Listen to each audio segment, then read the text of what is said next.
Ukraine minerals deal may not buy peace after Trump threat. Ukraine started today with, for once, the diplomatic wind in its sails. It had finally agreed a mineral deal framework with Washington, an agreement that would see the United States invest in Ukraine's recovery in return for a share of the country's future profits from its natural resources, energy infrastructure, and its oil and gas. There had also been a first round of peace talks between American, European, and Ukrainian officials in Paris, which had been hailed as positive. That was until both U.S. President Donald Trump and his Secretary of State Marco Rubio threatened to pull out of brokering a ceasefire until progress appeared quickly. It had been hoped by Ukraine that America's growing impatience with Russia would translate into further sanctions for Moscow. Instead, the threat of the United States washing its hands of the ongoing peace efforts suits the Kremlin more than Kiev. The consensus is that the collective weight of Ukraine and its European allies would still be insufficient to counter Russian aggression in the long term. Despite continuing in its quest to conquer and occupy as much of Ukraine as possible, Moscow claims it is still striving for peace.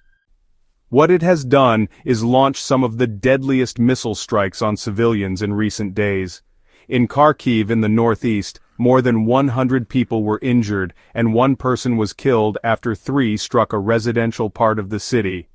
But these attacks have not brought the slightest condemnation from the White House, which has continued to use more of a stick with Kiev by pausing military aid and a carrot with Moscow by improving relations to get both sides to mirror its appetite for peace.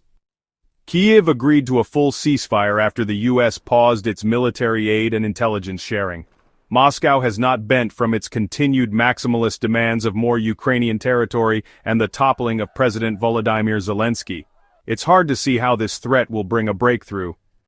On the calm, open waters of the Black Sea, Mykhailo commands his U.S.-made naval patrol ship.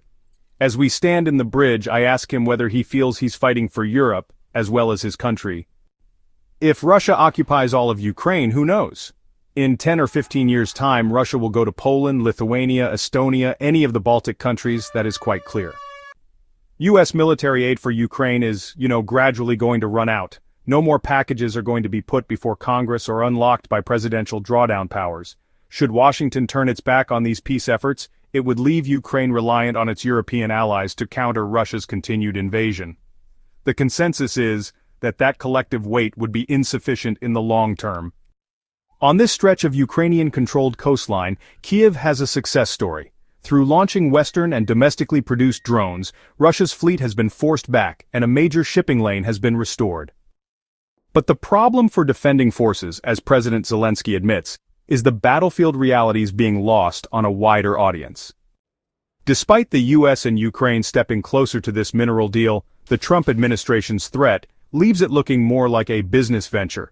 It also poses greater questions on whether Washington cares who controls Ukraine in the long term, as long as U.S. commercial interests are protected.